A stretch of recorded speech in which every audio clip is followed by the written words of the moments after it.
Duels in it. Ladies and gentlemen, may I have your attention, please? It's time for the final countdown. The show starts in 10, 9, 8, 7, 6, 5, 4, 3, 2, 1. Let's rock.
What's going on, everybody? Happy Sunday, fun day, Sunday.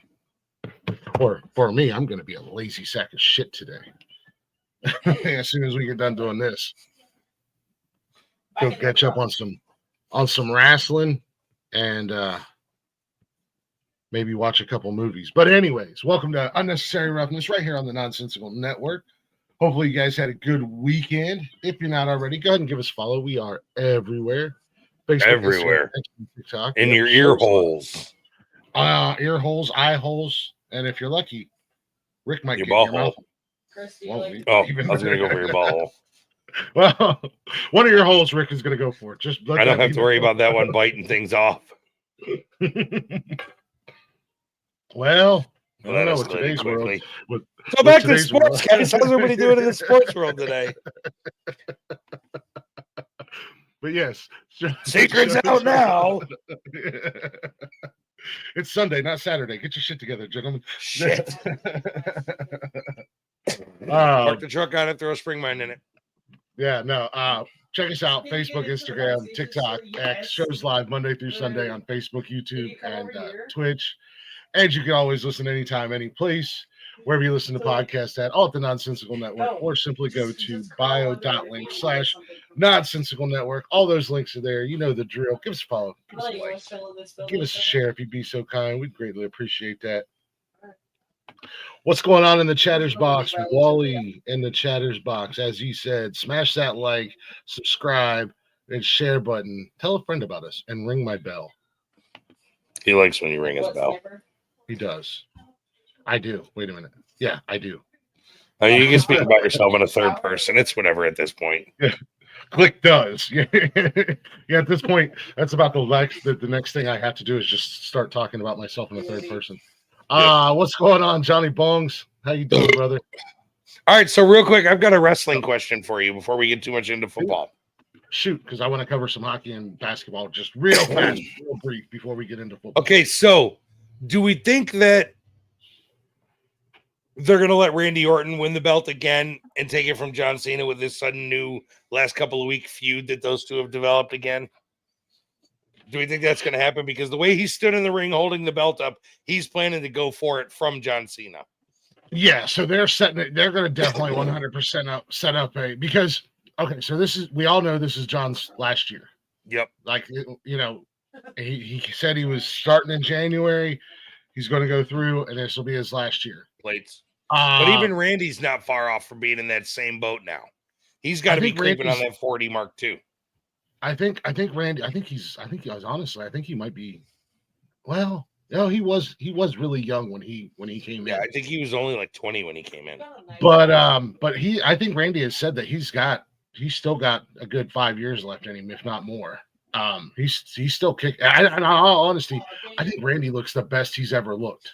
To be honest with you,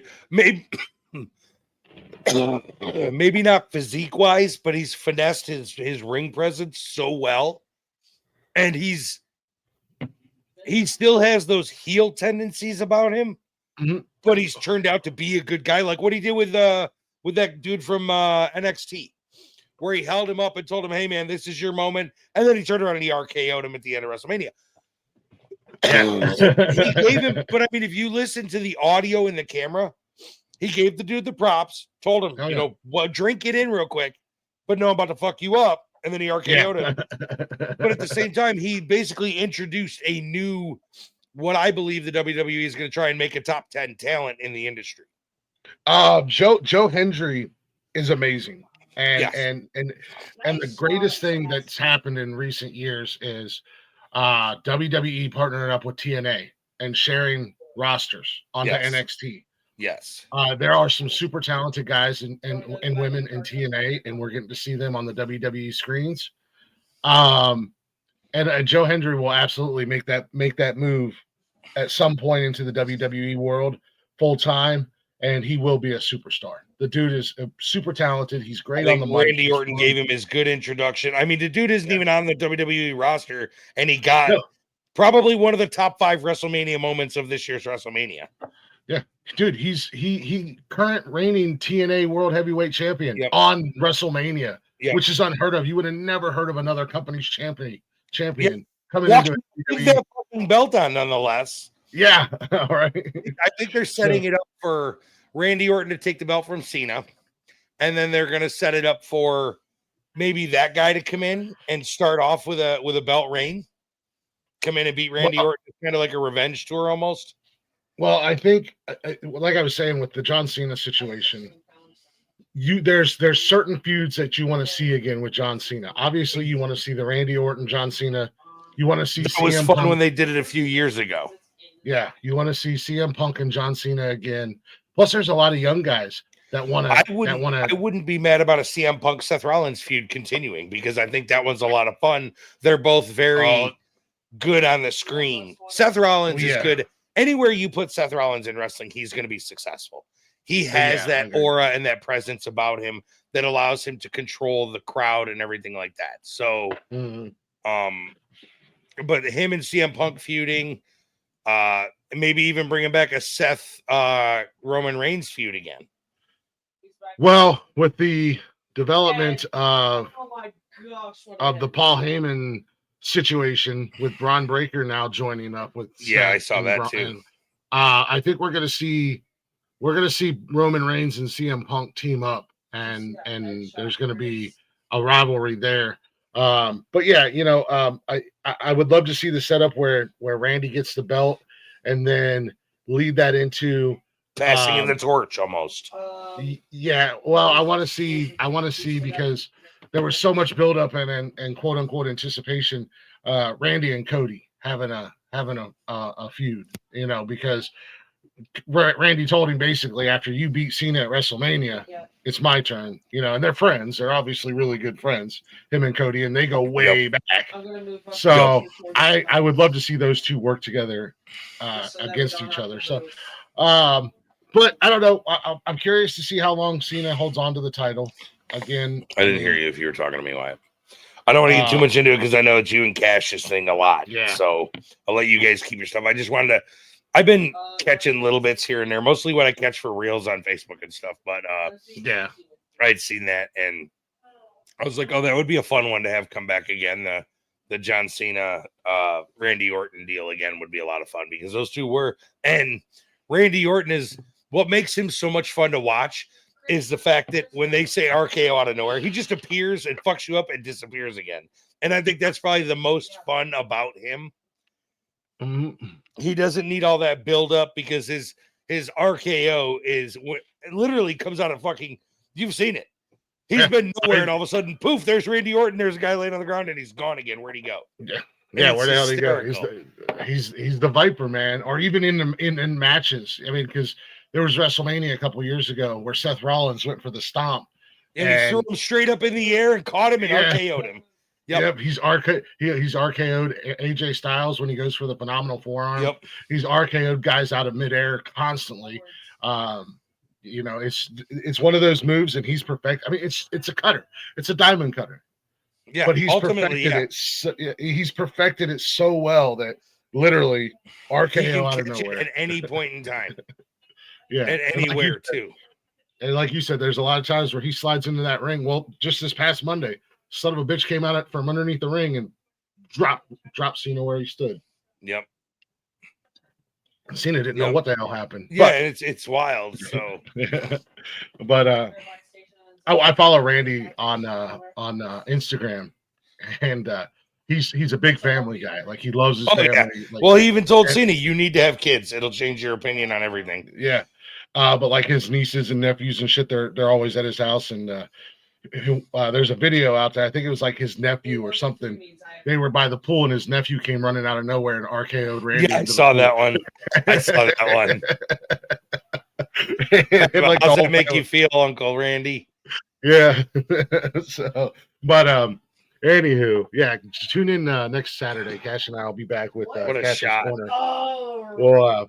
We'll actually be recapping WrestleMania and talking about what's happened the last couple weeks since WrestleMania. So what a shot! All right, let's move on real quick. Did you see the NFL is looking into the crank call to Shedeur Sanders acting like the New Orleans GM? I didn't even hear about that. Oh yeah. The NFL is looking into the prank call made to Shedeur Sanders as the acting like the New Orleans GM. That's fucking awesome. I didn't even hear anything about that. So somebody prank called him and was like, "Hey, dude, that's hold on. I got the article right here. The NFL is looking into how Shedeur Sanders' private phone number was leaked and used for a prank call during day 2 of the draft. As Sanders continued to go undrafted through Friday, a video surfaced on social media of the quarterback receiving a call from someone impersonating New Orleans Saints GM Mickey Loomis. It's been a long wait, man, the person said. We're going to take you with our next pick, man, but you're going to have to wait a little bit longer. Sorry about that. The person hung up the phone and confused Sanders told the crowd gathered for his draft, "What does that mean?" Yeah, it's yeah. Wow, that is fucking insane, bro. I didn't even hear anything about that. But then they turned around. So he got that call, and then they turned around and drafted that Tyler Show kid. Yeah, yeah. Dude, I see the clip that said Tyler Show was drafted over Shadir Sanders. He must be really good. Let's see the tape. And it's just one play. I don't know who they were playing against, but he dropped back and the offensive line just fell apart. And Tyler's like running around, looks like a chicken with his head cut off, and he does like this weird, like underhanded lob up in the air, and it's an interception. It's just an ugly fucking play all the way around. It's like, yep, that's the guy who went before. But man, let's talk about the Shedeur Sanders thing just for a second. Y'all ready? Projected to go potentially number one in the top 5. We can just say the top 5. Yeah, projected. All the hype around him, all the buildup was going to go into the top 5. Yep. And look at the quarterbacks that went over. And again, we've been saying it. I've been saying it. The kid is a lot of what's up, Wyatt? A lot of hype. There's a lot of hype behind him, but there's no substance. Because did he look good at Colorado? Absolutely. But did he look good at Colorado because of the level of that conference is a joke now? Yeah. Or I mean, you look at that.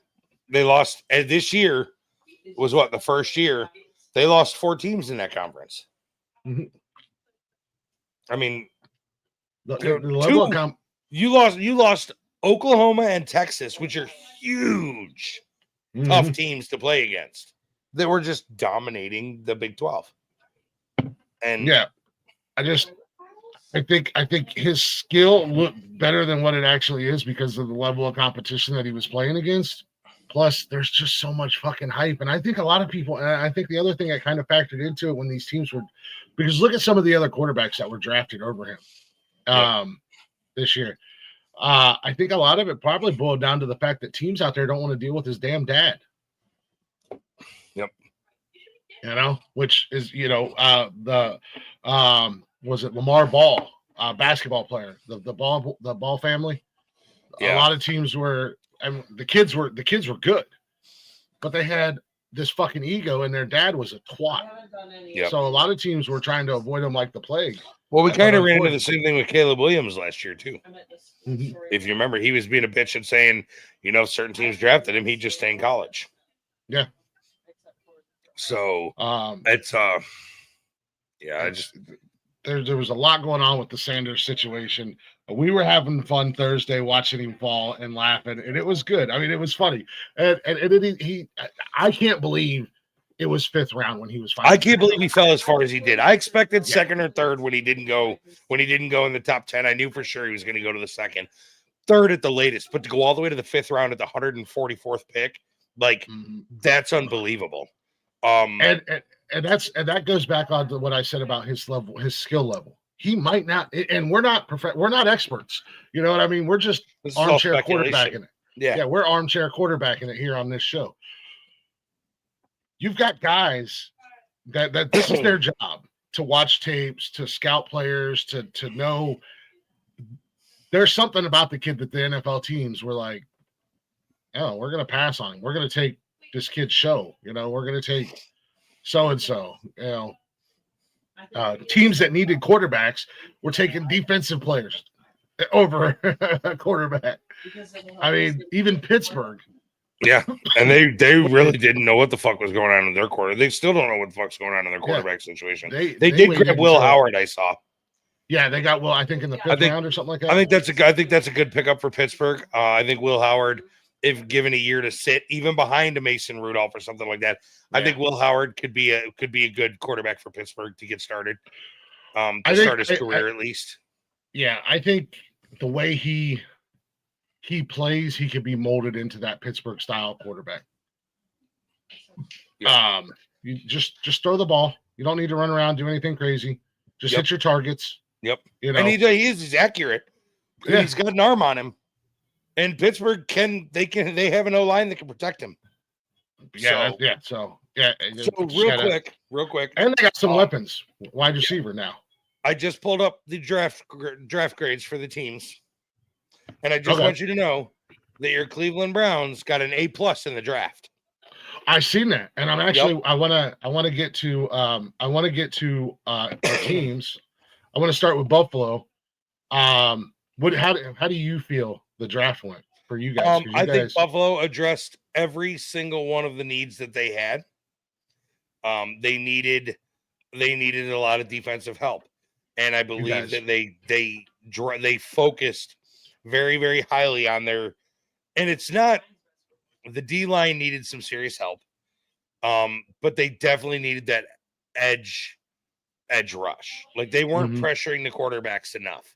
They were with guys like Lamar Jackson in the AFC, Pat Mahomes in the AFC, CJ Stroud in the AFC. You have to have guys that can get off those outside edges and push and just pressure that quarterback if he tries to make a play with his legs, they got to be there to stop it. If he tries to drop back and throw deep, they got to be there to be in his face and make sure that deep ball doesn't go, because we have so much youth and uncertainty in our secondary, our cornerbacks, and our safety. I think that's a big deal right there for them. They definitely addressed the D line. They definitely addressed their edge rush needs. I was a little surprised to see they took a tight end and a wide receiver, but yeah, I was gonna say like 6 of your guys' 9 picks or something like that were all defensive players. So they ultimately got a B- draft grade, which I'm not. I trust the grading as much as I trust the mock draft scenarios. Yeah, exactly right. What do you think they said about Brock Purdy when he came in? Oh, he was an F. Well, look at Brock Purdy now. Brock Purdy's actually not as bad as everybody thought he was going to be. Yeah, and for you, fortunately for you, your team is already in a pretty good position. You know, they're a solid team. So now you're just adding depth.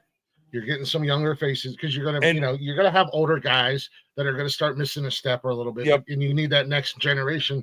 And I think I'm with you on the grading. I think it's kind of because you don't know how these players are gonna pan out until they hit the field.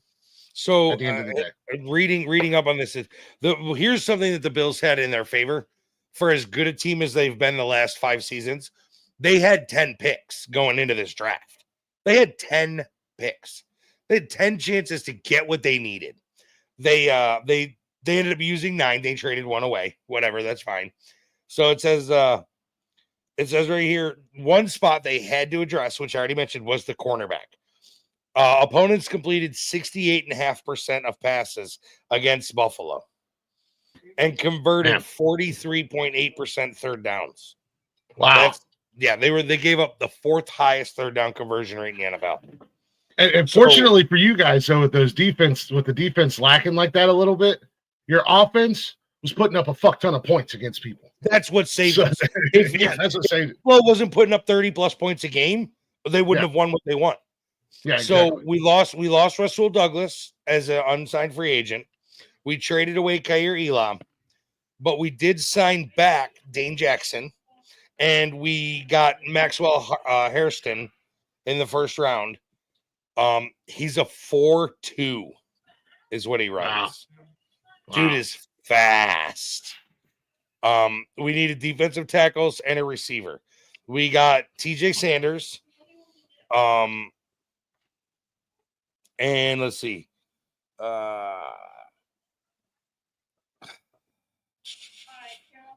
He should fit in with Ed Oliver, and then we got Landon Jackson and Deion Walker. Both of them bring a pass rush on the inside. Nice. Let's see. Jackson sets a hard edge, and Walker fills a gap at 6'7", 331 pounds. That's big. They did take Caden Prather as their receiver. Let's see here. So they got a defensive tackle, Deion Walker from Kentucky. We took 2 guys out of Kentucky yesterday. They did get Jordan Hancock, the cornerback from Ohio State. And then we got that Maxwell Hairston guy. So, like I said, we got a B- on our draft. I don't think it's a bad draft. We do still have cap space to play for to pick up any free agents if we want. Mhm. So they do still have some room to get some stuff accomplished. And then they added back Trey White in the quarterback, which brings veteran presence in the secondary. Because Tre'Davious White has, he's a veteran in the NFL. He played for Baltimore. He played for Buffalo. So, I mean, that's a big deal for him. Yeah. Now, like I said, you guys are in a fortunate position where you didn't need a lot of help. No, but they did. They definitely addressed the issues that needed to be addressed. Correct. And I think that's what Cleveland did. I'll tell you what. I think Cleveland did I was a little nervous when they traded away to Jacksonville. I don't know why they traded. I mean, other than the fact that now we have 2 first-round picks next year. That's probably a pretty good reason. But picking up Mason Graham might have been the best defensive pickup of the night of the weekend. And not just saying that because I'm a Michigan fan or because I'm a Cleveland Browns fan. A lot of the quote-unquote experts would agree with what I said. The kid is an absolute monster. That Graham kid? And to partner him up. Dude. He's a beast. And to partner him up on that defensive line with Myles Garrett. Myles Garrett's happy as fuck. Actually, there was video of Mason Graham after he was drafted, and he said, man, his phone was blowing up. The only person he responded to, because it was one of the first people to text him, welcoming him to Cleveland, was Myles Garrett. And he said, the only person I've responded to so far has been Myles. I said, outside of that, I can't keep up. So he's like, I didn't even know Myles had my phone number. That's funny. So, but yeah, Cleveland did a really good job. We needed help offensively. They picked up Carson Schlesinger, linebacker out of UCLA, which will add depth and youth to our secondary, which is already pretty stacked. I mean, our defense at Cleveland is pretty stacked. It's definitely a solid defense. They did address the running back situation because we don't know what's going on with Nick Chubb, unfortunately. So we needed that addressed. They picked up Judkins out of OSU. I was excited for that because I do like him. I like him a lot. I think he'll fit into the AFC North style running back. That smash mouth. I can agree with that. Hit the line, get in the trenches. You're Judkins, right? That's what you're talking about? Yeah, Judkins. Sorry, why I busted up for a second. Yeah. He's he comes from that northern smash mouth football. Yeah. That's the big thing that's one thing that I've always said. The SEC is known for fast-paced, high-scoring, deep ball, highlight plays. The Big Ten is known for smash mouth defense, run game, fucking just bury the rock down their throat kind of football. Mm-hmm. So picking up a Big Ten running back is going to be a huge help for them. Yeah. Picked up a tight end out of Bowling Green, Harold Fannin Jr. Not sure why we picked up a tight end. Our tight end room we got David Njoku leading the way as long as he's healthy. But little extra depth. We'll see what happens. Addressing the running back situation again, they picked up Dylan Sampson out of Tennessee, which he was pretty solid. He's not a very big guy. He's only about 5'8", about 200 pounds. But he's another guy that'll hit the line and kind of fight for yards and stuff like that. So I'll tell you who screwed the pooch. Who's that? Kansas City. The biggest offensive position they needed to address, and they never touched anybody on it. Wow. The tight end position. And then I didn't even Kelsey's 35 years old. Yeah. They need a new tight end. And last year you've seen that he was already contemplating, and he was a touch off. He was a little slower, a little less sure with his hands, a little less willing to pass block, and they needed to address that, and they did not address it at all in the draft. Damn. So you have the Chiefs did not get a tight end. And I don't know if there's any super good ones on the free agency market right now.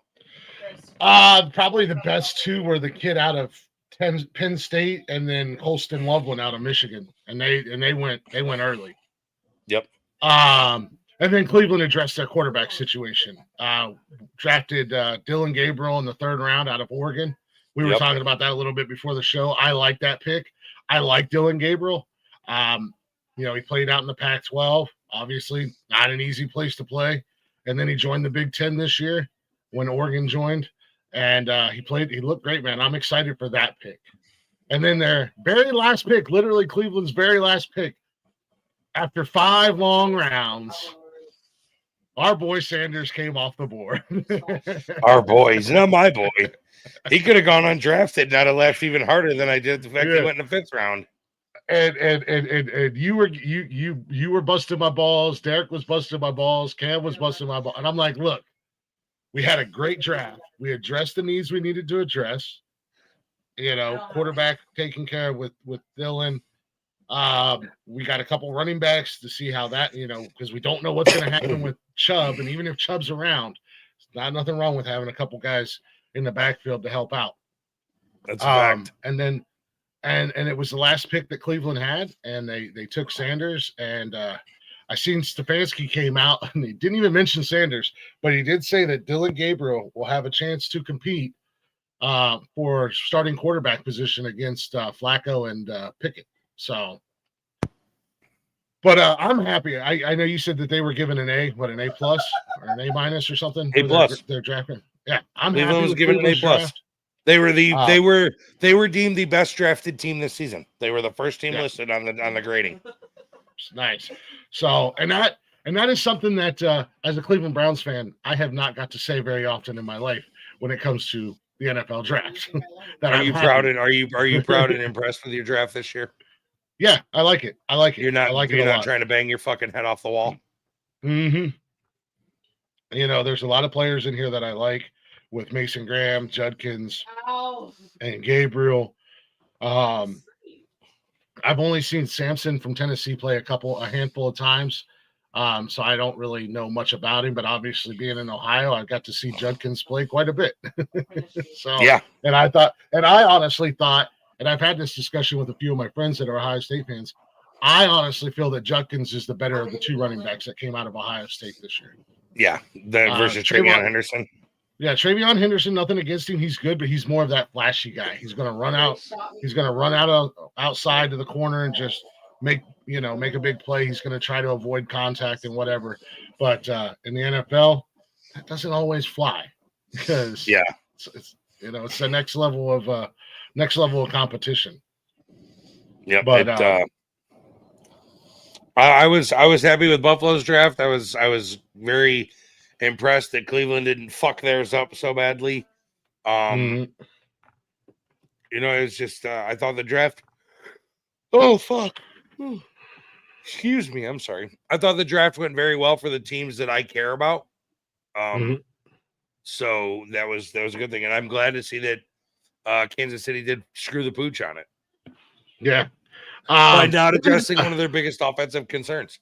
What did Tennessee get grade-wise? Let's take a look at that. Out of curiosity, I know Derek's not here, but yeah, hold on one second. Let me pull that back up right fast. Because they did address right off the rip their quarterback situation. They picked up Cam Ward. Mel Kiper gave out 1 A+, and it was to Cleveland. Oh wow. Yep. Tennessee got a B+. They needed quarterback, edge rusher, and a wide receiver. They grabbed the running back from North Carolina, the wide receiver from Ole Miss. They did not draft the quarterback. Yeah, they drafted Cam Ward. Oh, no, I'm sorry. I'm looking at the wrong one. It went up and not down. So I'm sorry. They did. They grabbed Cam Ward. They grabbed an edge from UCLA. Kevin Winston, the safety from Penn State. Shamir Dyke from Florida. Tight end Gunnar Helm from Texas. Running back Khalil Mullings from Michigan. That's a good pickup, especially that was their last pick. I'm surprised that he went that long in the draft. Mullins didn't get a lot of playing time in Michigan because he was behind He was behind Blake Corum and Donovan Edwards, and then he was behind Donovan Edwards. But Mullins is he's a solid running back. He's a solid runner. He's strong. He's fast. So we'll see how he pans out in the NFL. Gunnar Helm, the tight end out of Texas, big fucking target, man. Kid's like 6'5", 6'6", something like that. He's a big fucking target. So they definitely, I think, I wish Derek was here to give his opinion, but Tennessee, they addressed their issues, man. Spot on. Well, Court needed him. Yeah, a couple wide receivers. Somebody. Yeah, a couple wide receivers and a tight end. So hopefully Tennessee will be a little bit better next season. So yeah, they can't be much worse, to be honest with you. Yeah, well, this is true. I mean, when you get the number one pick because you finished dead last in the NFL, the only place to go. Yeah, the only place to go is up. Yep, that's a fact. So that's kind of how I feel about Cleveland. You come in second worst team in the league. So that is address your issues. Address your issues, man. That's what the draft is for. Nobody. That's exactly what it's for. And a lot of teams fail to do that. Yeah. So nobody expects, at least me as a fan, I'm not expecting fucking Dylan Gabriel to come out and start week 1 and be slinging rocks and just be a dominant force in the NFL. Yeah. Nobody expects Dylan Gabriel to come out and pull a CJ Stroud or something like that. Mm-hmm. So yeah, I don't even expect Judkins to come in and be the number 1 running back in the league this year. Yep. You know what I mean? If we get good production out of him and he shows growth and stuff like that, hell yeah, this is year 1, man. This is year 1. Don't kill yourself. That's right. You got 5 on a rookie, so come on. Yeah. Let's get it together. Hit your marks, do what you need to do. But no, overall, I thought the draft was pretty cool. And I still have the same issue I have every year with the draft. Come on. Why does it take so long between? Oh my God, dude. Like it's because they make such a show out of it, because the first night took 4 goddamn hours. But rounds 3 through 7 were done in like 6. Yeah, they were just you combine it all. Yeah, just flowing right fucking through them. Like, I don't need all the buildup and the hype and the dumb bullshit. Just give me your fucking picks so we can discuss it. Mm-hmm. I don't need all the stats and analysis and all that crap. Just tell me who the fuck you're. When they say the pick is in, they should be announcing it within 30 seconds, not 6 minutes later, waiting and waiting and waiting. The pick is in. Well, then we're gonna show 4 different players. Oh wait, we still got to interview the last player. Oh look, now we're gonna show footage of him coming down the hallway and looking in the mirror. So dumb, bro. Yeah, just get out there, make the day. Actually, Roger Goodell, you don't even leave stage. You stay on the stage the entire time. Put a fucking earbud in your ear so they can tell you. Dude, and if you want other people to show up, man, fuck. Let them come out on stage with you. Yeah.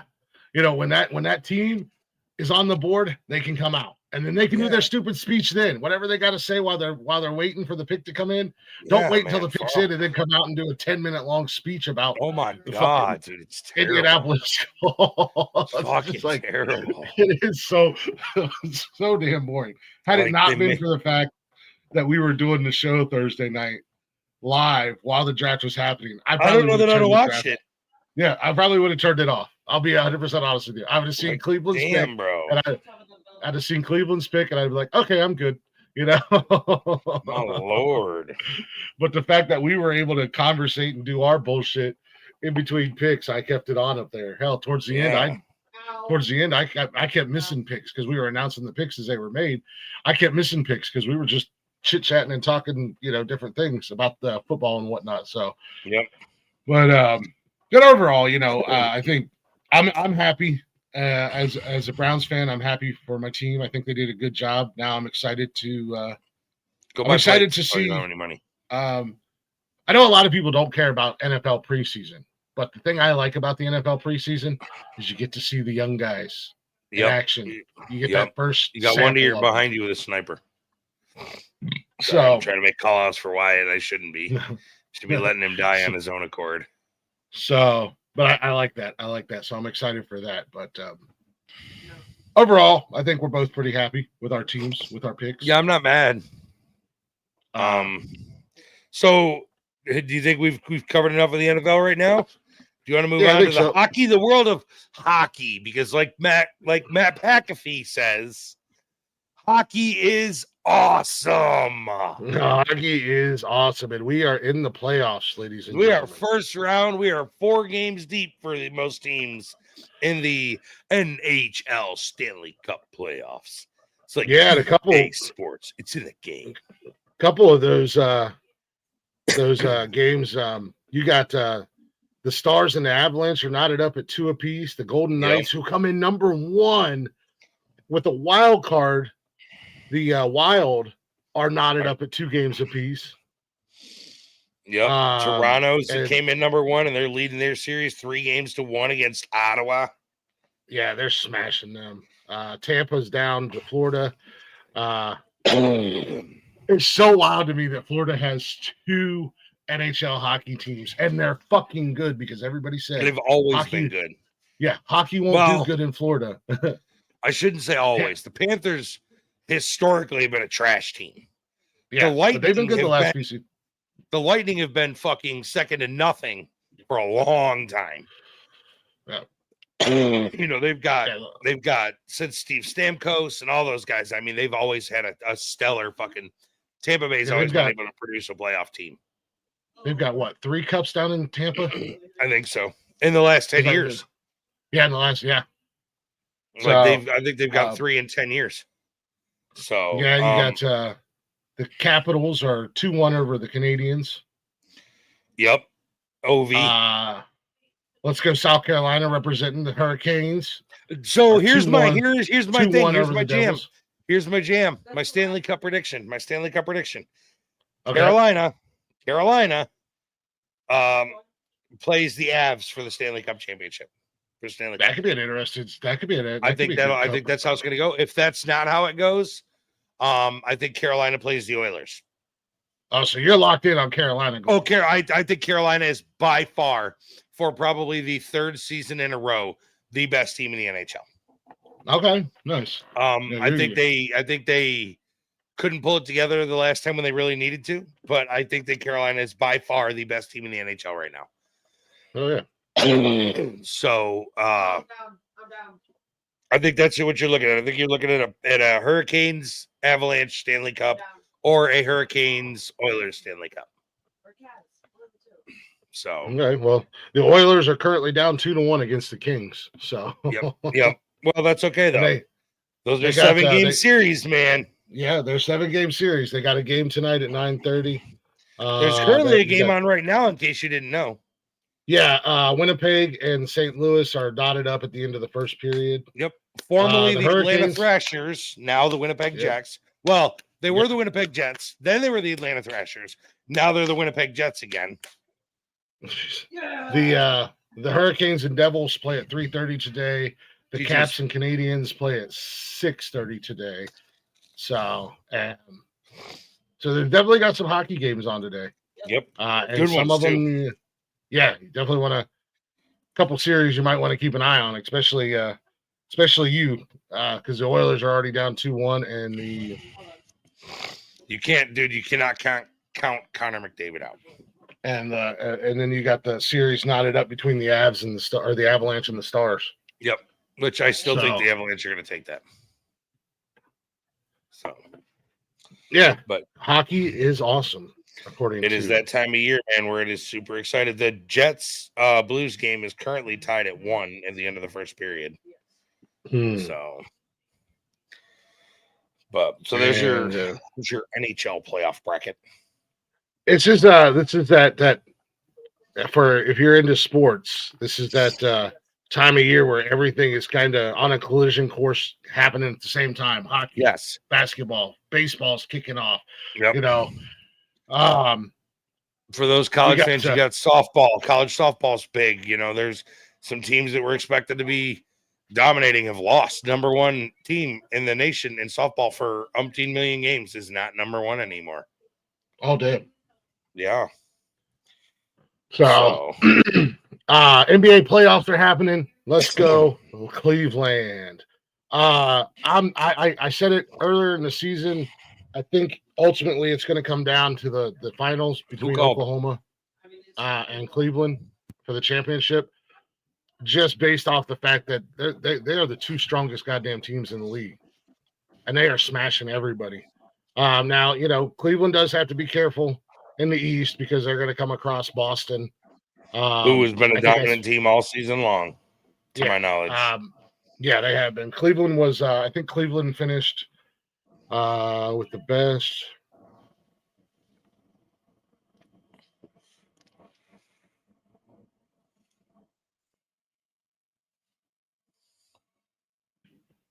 Yeah, Cleveland and Oklahoma finished with the best records in the NBA. And Boston was just 3 games behind Cleveland. So that'll be their competition in the East, in my opinion. Going through the playoffs will be Boston, but it always is. Cleveland and Boston historically, and even most recently, have developed a pretty interesting rivalry. There's usually some good games between them. Yep. So, but Cleveland currently leads their series against Miami 3-0, and they play tomorrow for the potential sweep. Oh, they do 5-game or 7 games. Sorry, where are you going? There's a wasp in the house. Oh my God, this kid is such a baby when it comes to bees and wasps. He's up and he will hide across the fucking room from them. I'm gonna purposefully buy the furry suit. Nope, you're not. They won't stop making fun of me. Yep, there we go. That's better. My internet. Did it go away? Yes. Okay. What's going on, King Eddie? Liberty Twitcher says, just left a Twitch stream where they concluded Shedeur Sanders not getting picked early was racism by white owners. True? Not true. Not true. You can't say it was true because Cam Ward's black and he was the first pick overall. What the fuck? Yeah. You can't even say that. That is the dumb. Like, I've heard that argument 3 or 4 times. That is the absolute dumbest argument there is. The first 2 players picked in the draft were black guys. Cam Ward and Travis Hunter. Oh yeah, Travis Hunter. Yeah, Travis Hunter. Yeah. First 2 picks. 2 picks. Still black. They're almost purple. Actually, your first 3 picks. Well, Twitcher, that was that panel of 8 guys are a bunch of idiots, and I would argue that with them hand over fist. All said it was white owners putting racism. They're idiots because that's just not true. We come to the conclusion, and again, we're not experts by no means. We're armchair quarterbacking it. We come to the decision that he's all hype and no substance. What it boiled down to is he brings. I think he's a lot. He's this year's Tim Tebow. He brings too much of a media circus with him. I mean, come on, dude. You're in college and you've got an entourage. And you've got your dad. Your dad. You got an entourage. You've got stayed in the spotlight since he took the job in Colorado. Yeah, like you're talking about retiring your jersey number from college. Because why? What did you do that was so great? Nothing. Did Colorado win a championship that I didn't see? I might have missed that. Was I sleeping? Because I'm pretty sure Ohio State won. I've been wrong before. But you would think that me being an Ohio State fan, I would know.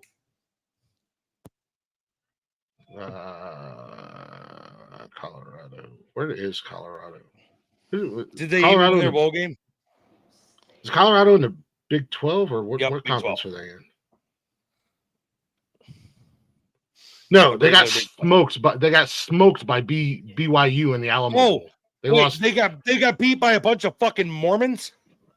They got smoked 36-14. Yeah, okay. So Shedeur Sanders is how good? You lost to BYU, bro. They finished the season 9-4. They were 7-2 in the Big 12 conference. How did Cam Ward finish, might I ask? How did Miami do in their conference? And what was their record?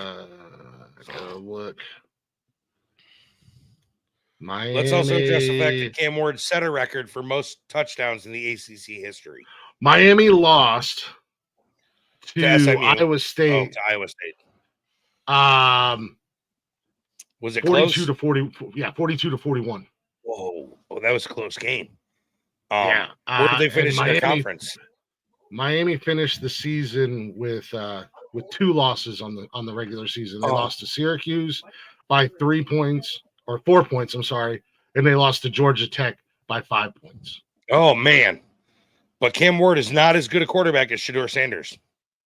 Yeah, that's a bullshit. So the stats don't lie. The stats are what the stats are.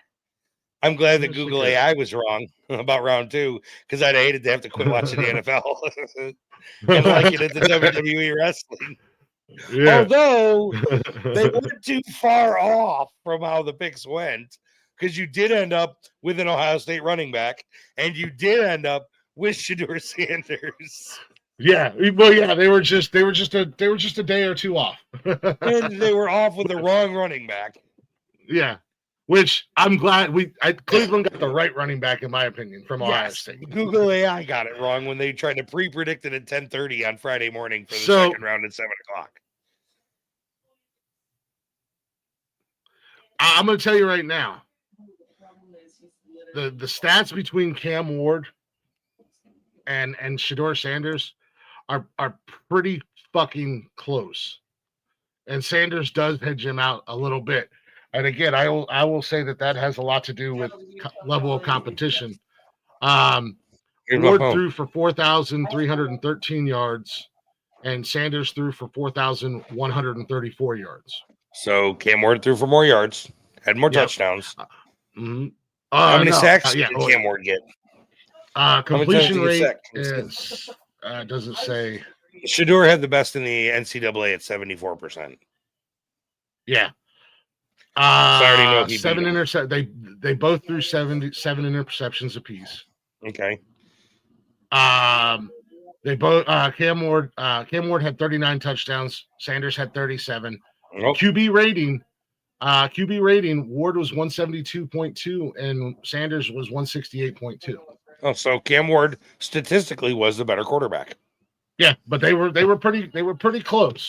But he also Cam Ward doesn't have a daddy named Deion Sanders. Well, there's that, and they also, I think that the ACC is a higher level of play than the Big 12, especially 1,000%, 1,000%, especially after the teams were left.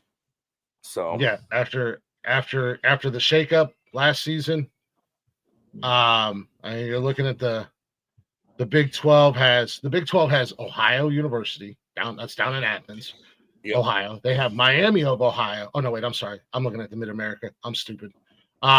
So they got BYU, Arizona, Iowa State, Colorado, TCU, Baylor, Texas Tech, Kansas State, West Virginia, Kansas, Cincinnati, Houston, Utah, Arizona, UCF, and OSU. Wait, Cincinnati left the ACC and went to the Big 12? Mm-hmm. So I would say Oklahoma State, Texas Tech, TCU, Kansas State, Baylor, probably your biggest, strongest. Yeah, your tough Cincinnati too. Cincinnati tends to put together a decent team. So they got Luke Fickell, right? Cincinnati got Fickell as their coach. Didn't he leave Ohio State and go there? Yeah, I think he's there. I could be wrong, but I think Trader went to Kentucky. Another Kentucky college. Yeah, I think that's where he is. But yeah, no, I don't think I don't think, and I think it's silly to throw that out there and to have that conversation. 1,000%. Because first and foremost, if you come to the conclusion that it is racist that he didn't get drafted, you know nothing about sports first and foremost. Nothing. So go ahead and tell us you know nothing about football without telling us you know nothing about football. Second of all, race baiting. Yeah. Second of all, if you think the NFL is racist, just go look at the NFL draft. Because if the NFL was racist, how about we look at the NFL period? Yeah. If the NFL was racist and the draft was racist, you wouldn't have had any people of color being drafted. But didn't we deal with the same bullshit? They said the higher ups in the NFL were racist because there weren't enough black coaches, and then you had guys like Mike Tomlin going, that's the dumbest shit I've ever heard in my life. Mm-hmm. And then you've got Nico Collins, or not Nico Collins, the coach for Texas, Pierce, what's his name? Pierce. He was a former player. No, Antonio Pierce is for the Raiders. This is Ryan? Miko Ryan. Isn't that his name? Amico Ryan? Either way, coach for Houston, black guy. I got it. I just Lovie Smith was one of the all-time great coaches in the NFL, black guy. Tony Dungy. Tony Dungy. Yep. Man, I miss Wow, Tony Dungy. what a bunch of racist pricks, not letting any of the black guys Yeah, play with their ball. D'Amico Ryans, Houston. Bunch of racist pricks not letting the black guys play with their ball. It's just a dumb argument at the end of the day. It's just a dumb argument. It's people that don't know what they're talking about but want to be in the conversation at the end of the day. Yep. And like I said, who knows? We don't know. Sanders could come into the league and go down as one of the greatest of all time. We don't Sanders know. could come into the league and go down as a Deshaun Watson too. He could. He could very likely be the next Johnny Manziel. Because look at Johnny Manziel, all the hype behind Johnny Manziel. And as a Cleveland Browns fan, I watched that firsthand. That was a complete implode. That guy was ass. But he had all the hype in the world around him. He had his entourage, money Manziel, all this dumb shit. And he was ass. Mm-hmm. What's he doing now? The dude got kicked out of the Canadian Football League. Yep. Because he for was being so a bad. drunk. Yeah. Wasn't that one for being a drunk? I think might have been part of the reason, but he was also just fucking trash. Let's see what is he doing now these days? Johnny Manziel, what are you up to these days?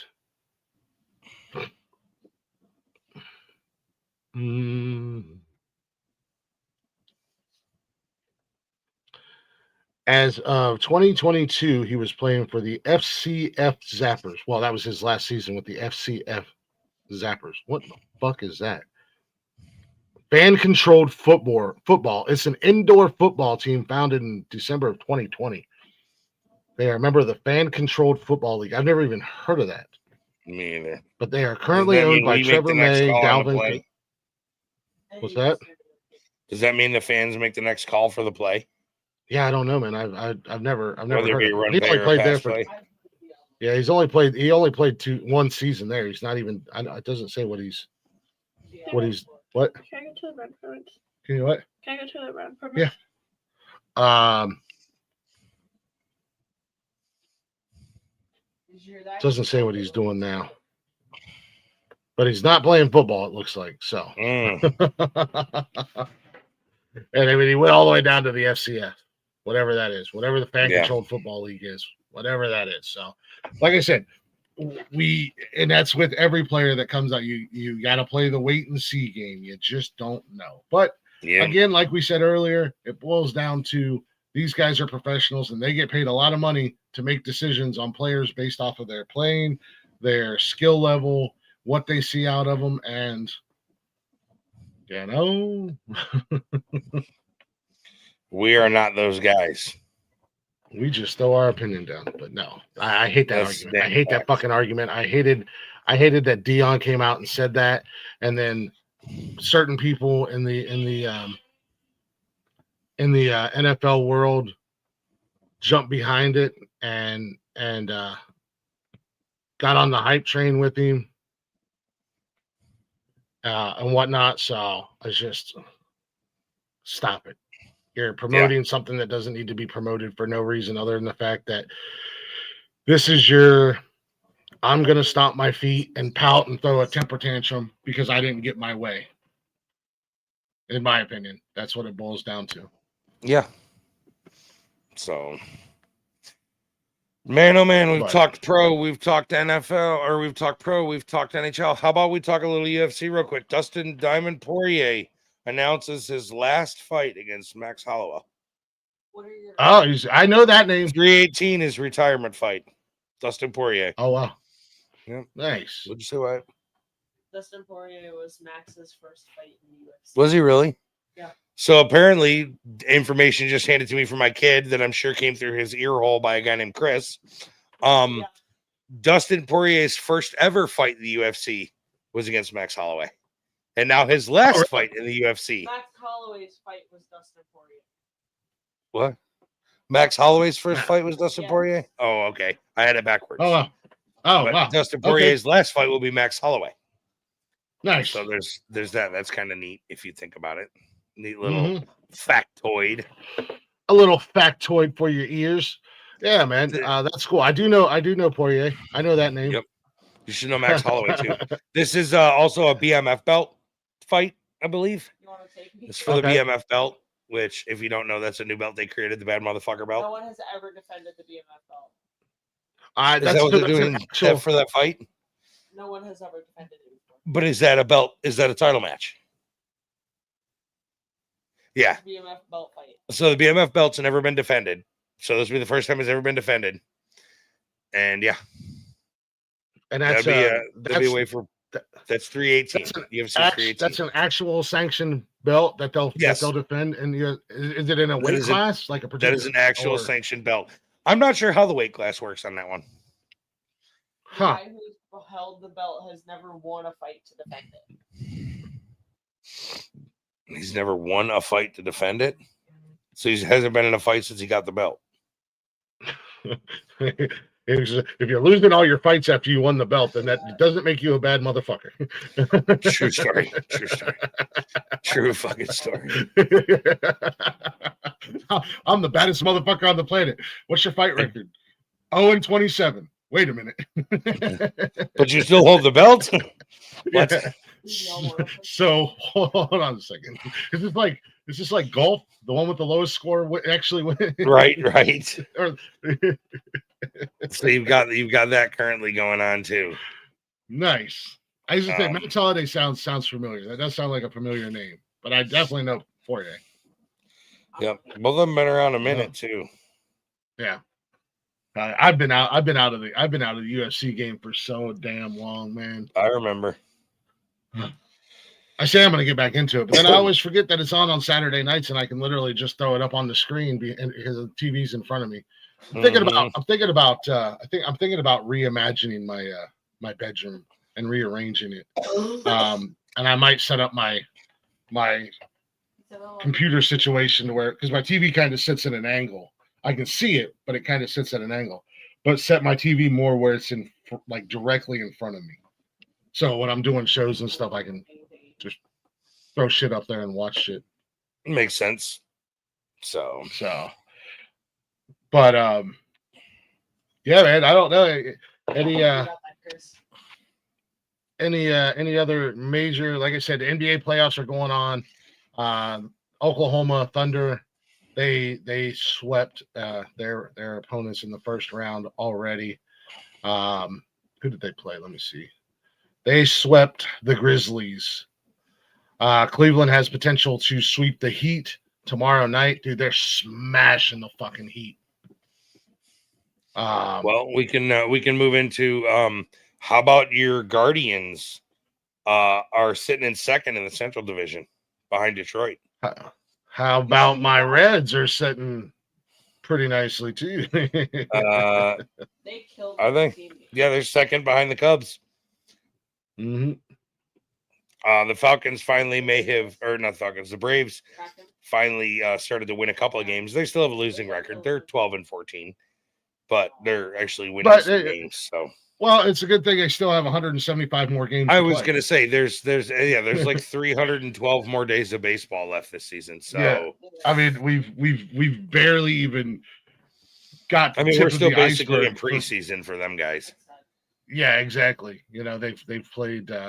Cleveland's played 27, or Cincinnati's played 27 games, and they're 14-13. Yep. They started out a little bit sluggish. Cincinnati, they've got to figure out their pitching situation because offensively, dude, they're a fucking scoring machine down in Cincinnati. Yep.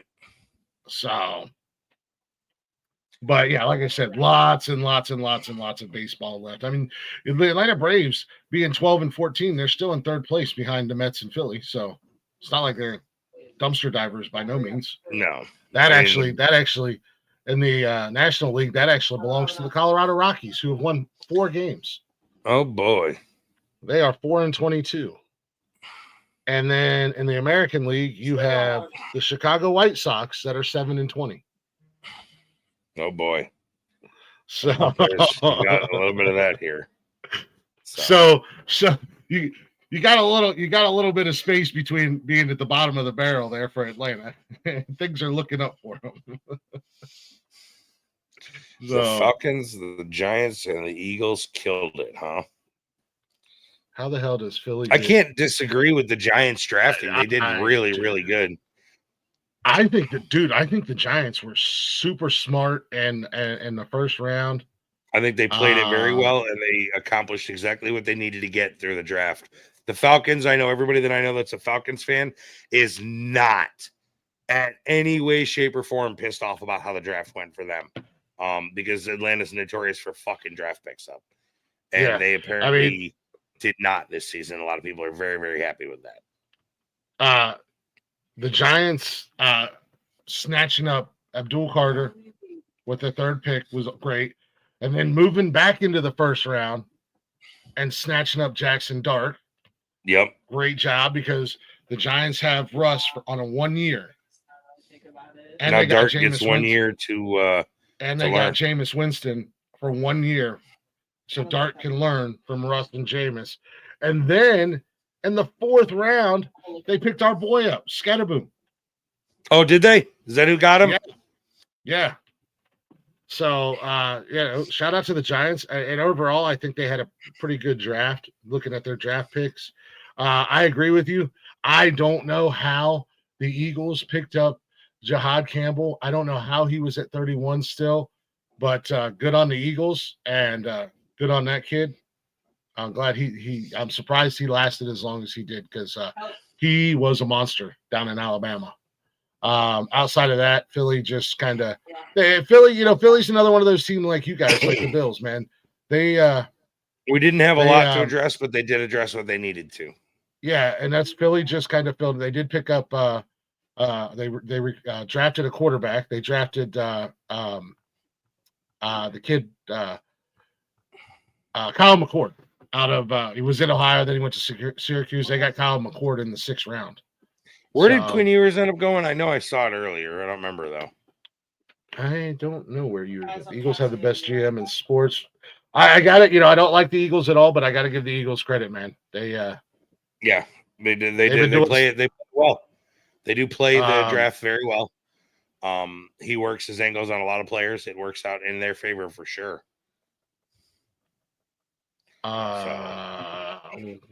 Ewers. What the hell what's Ewers' first name? Quinn. Quinn, that's right. Yes. Quinn Ewers. Oh shit. God damn it. Too many buttons buttoning. Quinn Ewers went to quick, but I don't remember. It was late. He went late. Yeah, Quinn Ewers went in the 7th round to Miami. Not.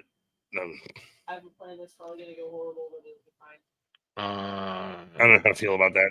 I mean, Miami went very offensive, defensive line heavy. They needed to. Defensive tackle in the 1st round, an offensive guard in the 2nd round, a defensive tackle in the 5th round, a DB in the 5th round, another DB in the 5th round, a running back in the 6th round, Ewers in 7th, and then a defensive lineman in the 7th round. So they definitely addressed. You need somebody to protect Tua, because Tua's getting his bell rung regularly, religiously. He's getting his eggs scrambled. You need you a cluster strike, bro. What the fuck? Need you a cluster strike, bro. So. Yeah. The draft I think was pretty good. Yeah, like I said, I wish they would. Like you and I both agree. I wish they would shorten it up, because it's fucking retarded. I mean, I understand it's a spectacle and it's an event, but not 4 hours. No, doesn't need to be. Second time it does not need to be 4 hours. Yes. No. So no rhyme or reason for it. No. When they can move through the next fucking 6 rounds in 6 hours. Yeah, exactly. They make this big hype about round 1, and why. So either way, the draft is over. Now we wait. What do we got? We got May, June, July. So we got 3.5 months before we start some preseason ball. Yeah, buddy. OTAs have already started. OTAs have already started in the NFL. Yep. That was cool. Like I said, being a Cleveland fan, obviously I'm not following all 32 teams on social media, but I do follow the Browns.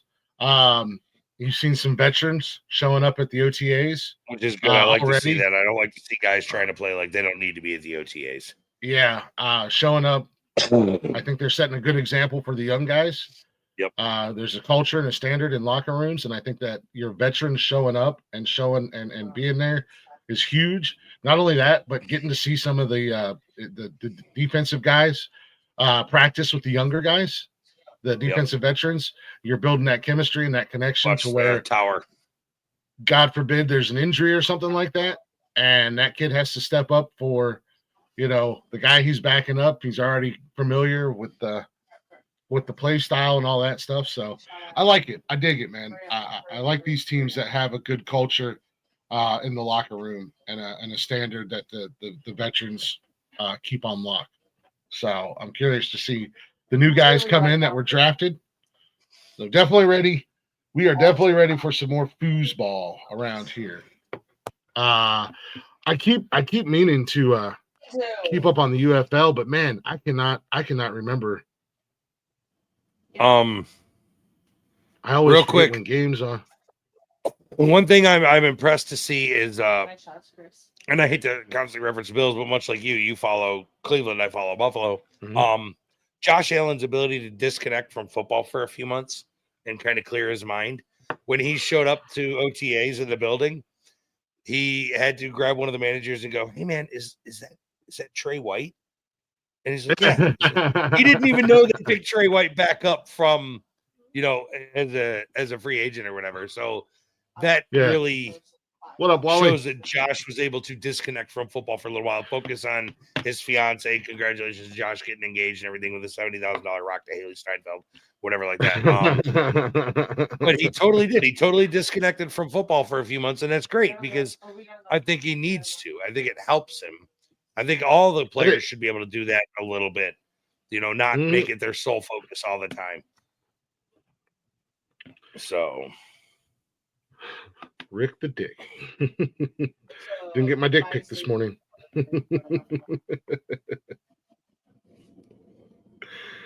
Yeah, no, I like that when players can, because it's kind of like what I do on Sundays. I kind of unplug from everything and reset for the week. You got to have that. You got to have that reset. Yep. So. Yep. Yep, that's a big deal. I don't want the schedule. I want to know. Schedule hasn't released yet. By the way, in case nobody knows, the NFL schedule drops May 14th. The schedule's out. The teams have been announced. The opponents have been announced. Yeah. So that's what we found out Thursday night, that this year, which is really cool for our show, because this year the Cleveland Browns host both Buffalo and Tennessee in Cleveland. So that's cool for our show because I'm a Browns fan. Rick is a that Bills could be a fun fan game for us to broadcast through. Yeah, and Derek is a Tennessee Titans fan. So and Rick and I being honorary members of each other's fan club. Yeah, I mean, ultimately, I want the Bills to win, but as long as it's a really good game, I'm not going to be upset. Yeah, exactly. Like, we're going to talk shit, of course, but it's not going to be like if we both hated each other's team. and you can't hate the Titans because what have they done to anybody lately? Correct. You just got to kind of feel sorry for them. Correct. But but they could have a turnaround year this year. They drafted, in my mind, halfway decent. So they drafted pretty well. They definitely drafted pretty well. I think what I'm taking away from the draft this year, the teams that you look at, is you don't see it every year, but I think this year, man, they really hit home. You and Chris are going opposite directions.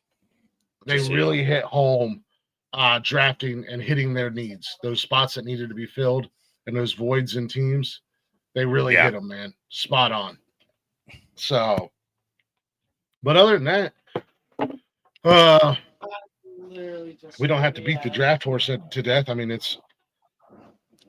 I think everybody's here on the show is pretty happy with their team's draft. Lord knows I am. Shout out to Cleveland Browns getting the only A+ from Mel Kiper. Yeah, even though he's a fucking retard. That's like getting a gold medal from the Special Olympics winner because his draft analysis or mock drafts were an absolute joke right off the bat. Oh, dude, like, he was busted by the 6th pick overall. I had screenshotted a couple of the professionals mock draft top 10, and dude, they were blown up after the first pick. They were just blown to hell. So, but I mean, you could have all the knowledge in the world, but you don't know what's happening down in the what, I don't know what they call it anymore. It used to be called the war room, but apparently you can't call it that no more. So when they're drafting, but anywho, Wally, you got your ears on out there, Wally. Appreciate y'all listening. Appreciate y'all hanging out. You need to get all the money you can. Yeah, get all the money I can. Well, Wyatt got in a situation where him and one other guy on their team are still alive, and that's it. They playing Plunder? No, they're playing regular Warzone casuals, and he needs to go and buy back some teammates, which he has the money to go and buy back the whole fucking team right now. But he can't go to that buy station, so he just popped off at me, so I'm going to put my cigarette out on his nose. But I appreciate y'all listening. Appreciate y'all hanging out. Hopefully you enjoyed the show. Hopefully you enjoyed our coverage of the draft Thursday night. We had a lot of fun doing it. Yeah, we did. That was an enjoyable show. A little later than I wanted it to go. Like you said, they need to fucking hurry that shit up. Yeah, definitely a lot long. I didn't plan on covering the full draft, but we got. It was almost 11:30 when Buffalo made their pick, and they were third from last. So what the fuck, bro? Yeah, exactly. So, definitely shorten that shit up. Let's move it along a little faster. But no, make sure you check out the rest of the shows on the network. You can find us on Facebook, Instagram, X, and TikTok. Shows live Monday through Sunday on Facebook, YouTube, and Twitch. We always got the chatters box open. We encourage you guys to hang out and chat with us. We love the engagement. It's always fun to get your guys' opinions and what you guys are thinking on any of the topics that we talk about. And then you can also listen on any of the podcasting platforms. We're basically everywhere at the end of the day. So check us out, bio.link/nonsensical network. You can find all of our links there. You know the drill. Follow, like, subscribe, turn them notifications on, all that fun jazz. Don't forget tomorrow, Wally will be back tomorrow night. He's got Dusty Henney joining him to talk a little bit of the motorsports world on Speedway Stories. And then Tuesday, I'm back with Glick's House of Music. I've got Who on Earth joining me, rock band. We're going to be hanging out, talking, getting to know them guys, hearing a little bit of their music as well. And then Wednesday, I am actually going to take the rest of the week off after Tuesday, so I don't know what's going on Wednesday yet. We may or may not have a show. Thursday, Wally's back. I think he said last night, I could be wrong, but I think he said last night that he might have a guest Thursday. But he'll be back with Cold-Blooded Conversations, all things to do with dinosaurs and dragons. the reptile community on Cold-Blooded Conversations, Cold-Blooded Conversations. And then Friday, Blaze and Michael Copenhaver will be back with Nonsense and Chill doing their thing. Michael will be licking his wounds after I successfully dominated trivia night this past Friday and beat everybody. And then Saturday, Cash and I will be back for Cash's Corner. We're going to recap WrestleMania and talk about what's been going on the last couple weeks since WrestleMania. And then we got Nonsensical Nonsense Saturday night doing our normal shit. Doors wide open. We're hanging out. We're having fun. And even if I need to drop down and take the night off, shout out to you guys last night, man. You and Wally, you guys put that shit on your shoulders and rocked out, man. I seen that. I heard you guys. It wasn't nothing, man. It was easy. We were just bullshitting. Yeah, that's all Saturday night is. Bullshitting. You guys looked like you guys had a good panel, had a fun panel. I just had to check out last night. I'm going to check out this week as well. Take a little time to recharge my batteries. Yeah, like, you need that. Like Rick, you need that every now and like again. Rick, like Rick just said, it's nice to see Josh Allen be able to unplug. Well, I'm the Josh Allen of this network. I'm that damn good. I wouldn't go that far there, bud. And handsome. Man, you better make the screen bigger because I don't know if your head's going to fit in it a whole lot longer. I know, right? And then, of course, we'll be right back here next Sunday. Hopefully, Derek will be back with us, and Rick will be here, and we will be talking all things sports. Sure enough. I'm sure we'll be moving into the second round of the Stanley Cup, second round of the NBA playoffs, so we'll be able to talk about that. Well, we might. Some second round games will definitely be decided by next Sunday, if not all of them. I don't know what the schedule looks like, but so we'll be covering that and whatever else we decide to talk about in the sports world. So thank you guys for listening. Thank you guys for hanging out. Appreciate the support here on the network. Rick, before we get out of here, you got anything you want to say? Nope, I'm good, man. I'm good. All right, you heard the man. He's good. I'm good. Y'all be good or be good at it, baby. Yep. I'm gonna catch you later. Easy. See you later, man.